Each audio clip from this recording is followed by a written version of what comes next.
नमस्कार। आपका अखबार के YouTube चैनल पर आपका स्वागत है। मैं हूं प्रदीप सिंह। बदलाव से, परिवर्तन से अक्सर लोग डरते हैं।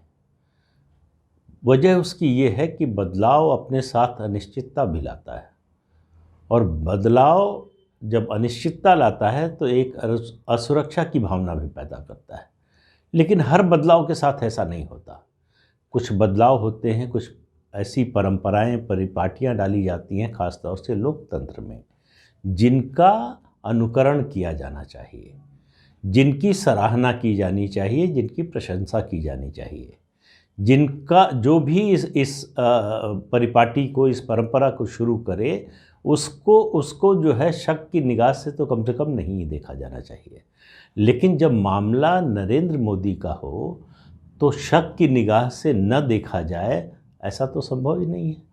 भारत की राजनीति में जितने भी लोग हैं, भारतीय जनता पार्टी के और मोदी के जितने भी विरोधी हैं, वो मोदी का विरोध ज़्यादातर जो है उनकी नीतियों पर, कार्यक्रमों पर, विचारधारा पर नहीं करते हैं, व्यक्तिगत विरोध करते हैं। इसलिए उनकी कल्पना से ये बाहर है कि मोदी ने कुछ किया है तो अच्छा होगा। और आप शायद समझ गए होंगे कि किस संदर्भ की बात कर रहा हूँ। गणतंत्र दिवस की पूर्व संध्या पर पद्म पुरस्कारों की घोषणा होती है। प्रधानमंत्री जब से बने हैं नरेंद्र मोदी, आप देखिए पद्म पुरस्कारों का पूरा स्वरूप बदल गया है। समाज के ऐसे लोगों को पद्म पुरस्कार मिल रहे हैं जिन्होंने सचमुच सामाजिक जीवन में कोई योगदान किया है, लोगों के जीवन में बदलाव लाने का काम किया है। लेकिन प्रशंसा से, प्रचार से बिल्कुल दूर रहे ऐसे लोग जिनको कोई मतलब नहीं प्रचार से। कभी उन्होंने जो है प्रेस में अपनी बात पहुंचाने की, मीडिया में अपनी बात पहुंचाने की, या सरकार तक अपनी बात पहुंचाने की, ज़्यादातर लोग तो ऐसे हैं जिन्होंने कभी कोई सरकारी मदद भी नहीं ली। वो जो समाज के लिए, देश के लिए अच्छा समझते हैं वो करते रहे हैं। ऐसे लोगों की पहली बार पहचान करके, उनको खोज करके उनको पद्म पुरस्कार दिए जा रहे हैं। लेकिन आज मैं उन लोगों की बात नहीं कर रहा हूँ। आज मैं पद्म पुरस्कारों में राजनीति की बात कर रहा हूँ। प्रधानमंत्री की सिफारिश पर जिन लोगों को पद्म पुरस्कार दिए गए हैं, उनमें दो नामों का उल्लेख कर रहा हूँ। एक पश्चिम बंगाल के पूर्व मुख्यमंत्री बुद्धदेव भट्टाचार्य, और दूसरे कांग्रेस के वरिष्ठ नेता और अभी हाल तक राज्यसभा में कांग्रेस के नेता रहे और विपक्ष के नेता रहे, गुलाम नबी आज़ाद। वरिष्ठ लोग हैं। भारतीय जनता पार्टी से इनका कभी कोई नाता नहीं रहा। भारतीय जनता पार्टी के घोर विरोधी रहे हैं, वैचारिक रूप से भी, राजनीतिक रूप से भी। कभी साथ नहीं दिया भारतीय जनता पार्टी का, कभी भारतीय जनता पार्टी के समर्थन में नहीं बोले। ऐसे नेताओं को उनके जो सामाजिक जीवन में, राजनीतिक जीवन में उनका जो कंट्रीब्यूशन है, उसको रिकॉग्नाइज करना अपराध है क्या? इसमें कौन सा अपराध किया है नरेंद्र मोदी ने? अब आप देखिए कि उसका नतीजा क्या हुआ।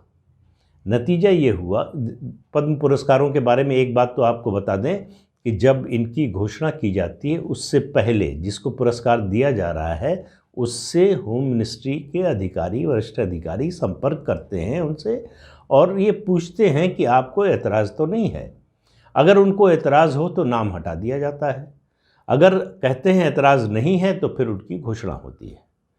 इस मामले में भी वही किया गया। दोपहर में जो है बुद्धदेव भट्टाचार्य के यहाँ फ़ोन किया गया। वो आजकल अस्वस्थ चल रहे हैं। उनकी पत्नी ने फ़ोन उठाया और उनको बताई, ये सूचना दी गई, तो उन्होंने कहा कि वो बुद्धदेव भट्टाचार्य को ये सूचना दे देंगी।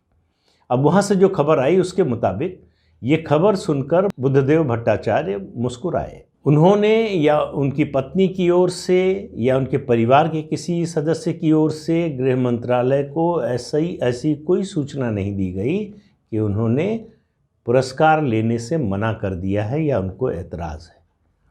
अब जैसे ही ये खबर निकली, वैसे ही पूरा तंत्र जो है सीपीएम का सक्रिय हो गया। सीताराम येचुरी ने फ़ोन किया, जो प्रदेश अध्यक्ष हैं मार्क्सवादी कम्युनिस्ट पार्टी के, उनको फ़ोन किया। उन्होंने बुद्धदेव भट्टाचार्य के परिवार को फ़ोन किया कि ये नहीं होना चाहिए, आपको इनकार कर देना चाहिए। तो बाद में उनकी ओर से एक बयान जारी हुआ कि वो इस पुरस्कार को उनको किसी ने बताया नहीं है कि उन्हें दिया जा रहा है या नहीं, लेकिन अगर ऐसा है तो वो इसे अस्वीकार करते हैं, नामंजूर करते हैं। अब गुलाम नबी आज़ाद को दिया गया। अब गुलाम नबी आज़ाद G23 में भी हैं, तो इसलिए भी लोगों की नज़र है। उनका सारा कंट्रीब्यूशन जो भी कांग्रेस पार्टी के लिए, देश की राजनीति के लिए था, वो सब खत्म हो गया जैसे ही वो G23 के सदस्य बने। G23 यानी ग्रुप ऑफ 23 ऐसे नेता कांग्रेस के, बाहर के नहीं है, कांग्रेस के हैं, जिन लोगों ने सोनिया गांधी को चिट्ठी लिखी थी कि कांग्रेस की स्थिति बद से बदतर होती जा रही है, संगठन का कोई पूछनहार नहीं है, तो क्या क्या होना चाहिए, क्यों ये स्थिति है, कैसे सुधारा जा सकता है, इसके सुझाव दिए गए थे। तो गुलाम नबी आज़ाद ने बाद में कहा कि आजकल सुझाव देना या मतभेद जाहिर करना ये माना जाता है कि परिवार के साथ बगावत है। गुलाम नबी आज़ाद को पद्म पुरस्कार मिलने पर कांग्रेस की ओर से कोई आधिकारिक बयान तो नहीं आया, लेकिन गांधी परिवार के करीबी जयराम रमेश ने ट्वीट किया और उन्होंने ट्वीट करते हुए कटाक्ष किया गुलाम नबी आज़ाद पर बुद्धदेव भट्टाचार्य के कंधे पर बंदूक रखकर।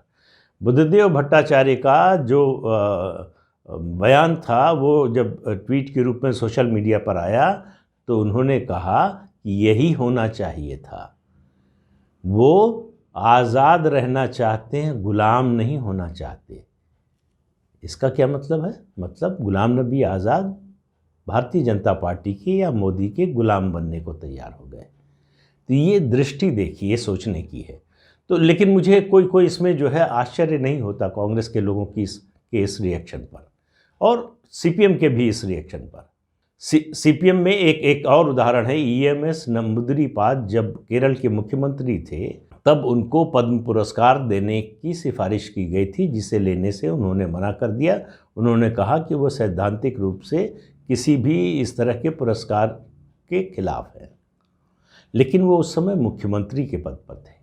बुद्धदेव भट्टाचार्य अभी मुख्यमंत्री नहीं हैं, राजनीति में उस तरह से सक्रिय भी नहीं हैं, काफ़ी लंबे समय से उनका स्वास्थ्य ठीक नहीं है, लेकिन सीपीएम ने इसे राजनीति का विषय बनाया। बजाय देखिए, पद्म पुरस्कार किसी पार्टी या किसी नेता के नहीं होते, ये राष्ट्रीय सम्मान है और इसको रिजेक्ट करना, इसको मना करना एक तरह से राष्ट्र का अपमान है। राष्ट्र आपको सम्मानित करना चाहता है। सरकार में आज बीजेपी है, कल कोई और होगा, इससे पहले कोई और था।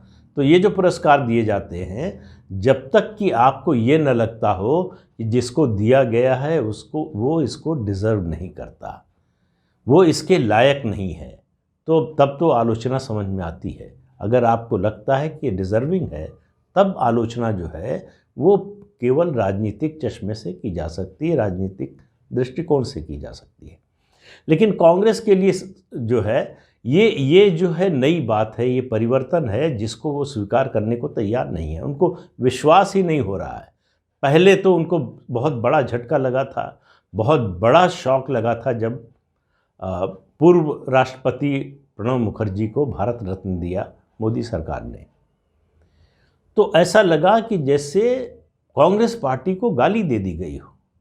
इस तरह से वहाँ तो अपने ही अपनों को पुरस्कार देने की परंपरा डाल गए हैं। जनवरी 1954 में भारत रत्न पुरस्कार की शुरुआत हुई। 54 में इसकी शुरुआत जब हुई तो उस समय ये व्यवस्था थी, वो जो अब भी है, कि एक साल में 3 से ज़्यादा लोगों को पुरस्कार नहीं दिए जा सकते। तो पहला साल तो जो है ये दिखाना था कि भाई मैं जब ये बात कह रहा हूँ तो एक बात याद रखिएगा, जितने लोगों को भारत रत्न मिला है, मैं उनमें से किसी की आलोचना नहीं कर रहा हूँ, किसी को ये नहीं कह रहा हूँ कि ये अनडिज़र्विंग थे, किसी के बारे में ये नहीं कह रहा हूँ कि इनकी योग्यता नहीं थी या इनको दिया जाना गलत था। मैं एक्ट ऑफ कमीशन की बात नहीं कर रहा हूँ, एक्ट ऑफ ओमिशन की बात करने जा रहा हूँ। कमीशन पहले शुरू में ज़रूर कहूँगा, उसके बाद एक्ट ऑफ ओमिशन की बात करूँगा। किनको दिया गया उससे ज़्यादा इसमें देखिए कि किनको नहीं दिया गया, और नहीं दिया गया राजनीतिक कारणों से। अगर मेरिट के आधार पर होता तो उसमें कोई बुराई नहीं थी। 54 में जो 3 पुरस्कार दिए गए, सी राजगोपालाचारी जो पहले भारतीय गवर्नर जनरल रहे देश के, हर तरह से डिज़र्विंग थे, उनकी योग्यता पर कोई सवाल नहीं उठा सकता। दूसरे सर्वपल्ली डॉक्टर राधाकृष्णन, और तीसरे सीवी रमन। विज्ञान के क्षेत्र में उनका जो योगदान है वो आज भी देश में नहीं दुनिया भर में याद किया जाता है। इसका असली खेल सामने आया 1955 में।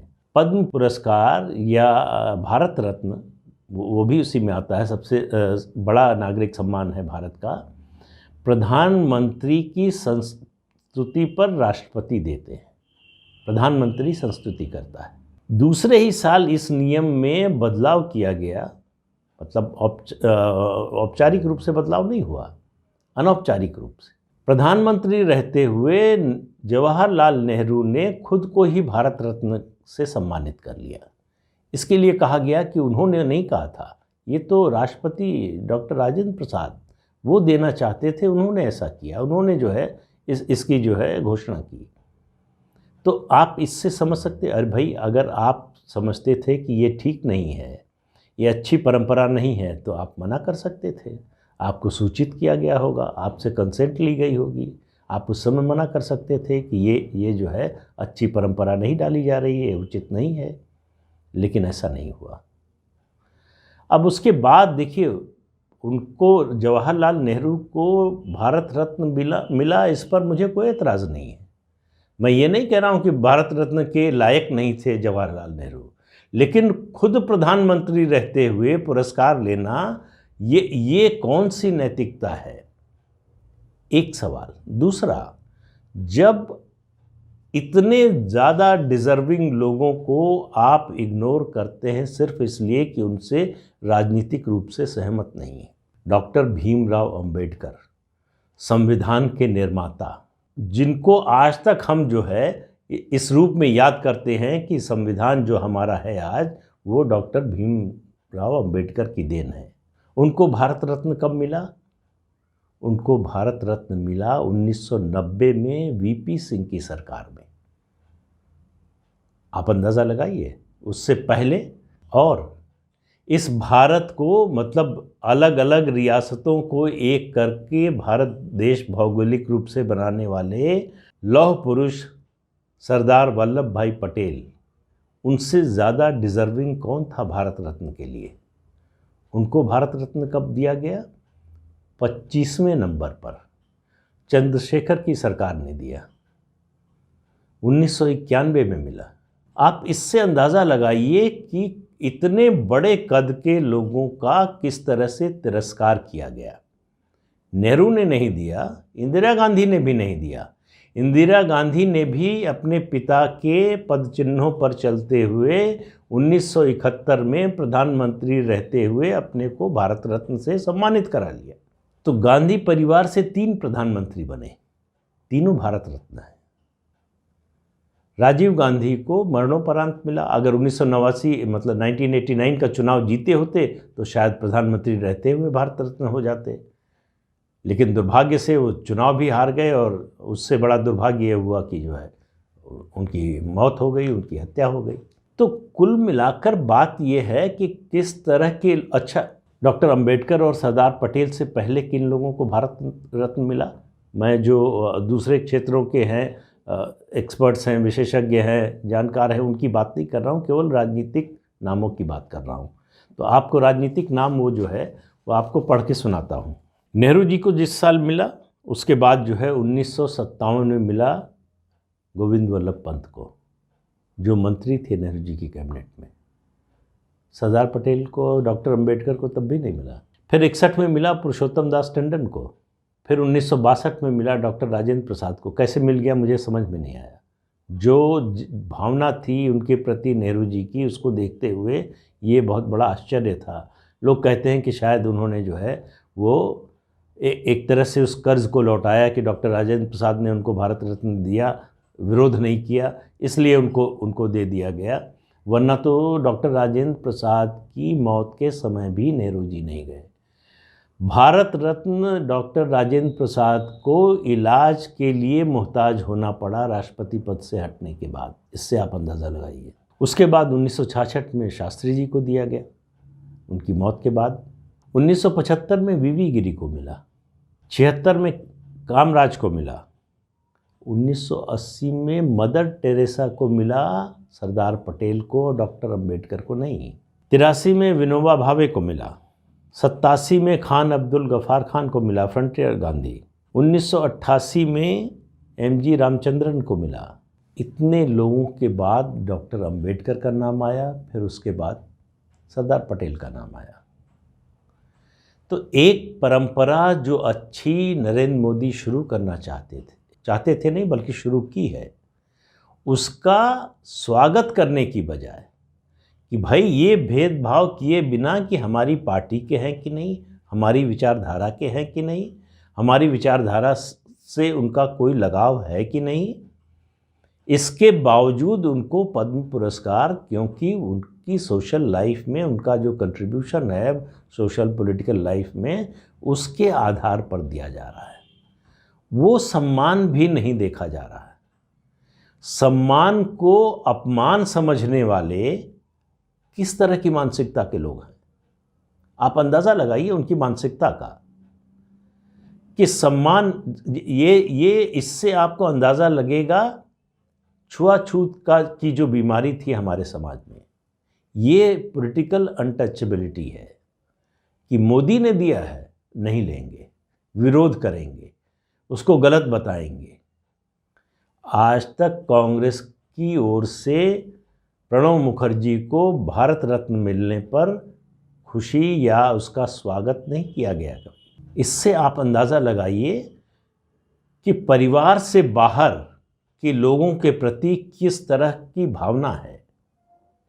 लेकिन नरेंद्र मोदी ने एक अच्छी शुरुआत की है, अच्छी परंपरा डाली है, अच्छी परिपाटी शुरू की है, तो उसका निश्चित रूप से स्वागत होना चाहिए। मुझे लगता है कि राजनीतिक दल भले ही कुछ इसका स्वागत न करें, लेकिन देश की आम जनता ज़रूर इसकी सराहना करेगी। तो आज के अंक में इतना ही। अगले अंक में फिर मिलेंगे किसी नए मुद्दे के साथ। तब तक के लिए इजाज़त दीजिए। नमस्कार। आपसे अनुरोध है कि ये चैनल देखिए, शेयर कीजिए, लाइक कीजिए और सब्सक्राइब ज़रूर कीजिए। नमस्कार।